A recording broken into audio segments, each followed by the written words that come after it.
I wanted to become an ambassador for the British Dyslexia Association because I'm passionate about the work that it does.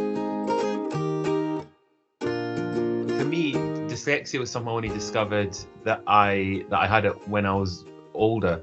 When I was at school, when I was a kid, I remember I struggled a lot. And back then, it's not that long ago, but back in the 80s, 90s, my teachers just kind of put it down to that I struggled a little bit.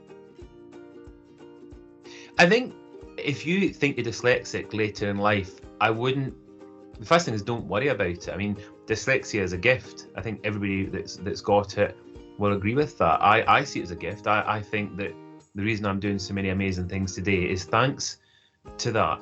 So don't see it as a negative. Obviously, if you get the chance, do the test, and at least then you know that you're dyslexic. But the chances are that if you haven't picked up on it, other people will have noticed, which was the same in my case.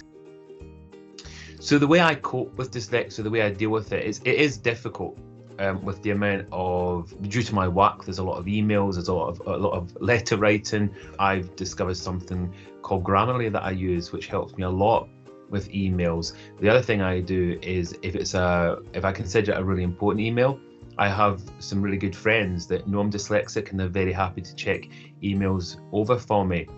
And the other thing that's quite interesting is if you're sending something to read it out, read it back to yourself. Doesn't mean you're going to pick up on it, but sometimes I notice that I've worded something the wrong way just from reading it.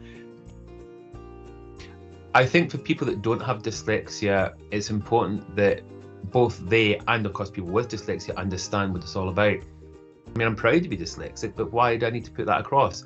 We should, as a civilization, as human beings, we should understand that we all suffer from different disabilities and all sorts of things, some that are seen, some that are not seen. And instead of being negative, we should be there to support each other. Later in life, what's very sad for me is I've noticed on social media, you've got the grammar police, and they're very, very, very quick to point out if you've spelled or got something the wrong way around. And the amount of times, which is why my relationship with British Dyslexia began, the amount of times I used to tag British Dyslexia Association into things because I was basically getting attacked for my grammar and my spelling and just the way I was writing things. And as soon as people, not all of them, but majority of them, as soon as they know you're dyslexic, they then go, oh, you normally get an apology, or you get something like, they kind of say, oh, sorry, we didn't know. I think for me, what I've been really proud to have done with the British Dyslexia Association is host last year's dinner, which was a huge honour and great fun. And I'm equally excited to be asked to do it again with Ollie, who's another ambassador for the British Dyslexia Association.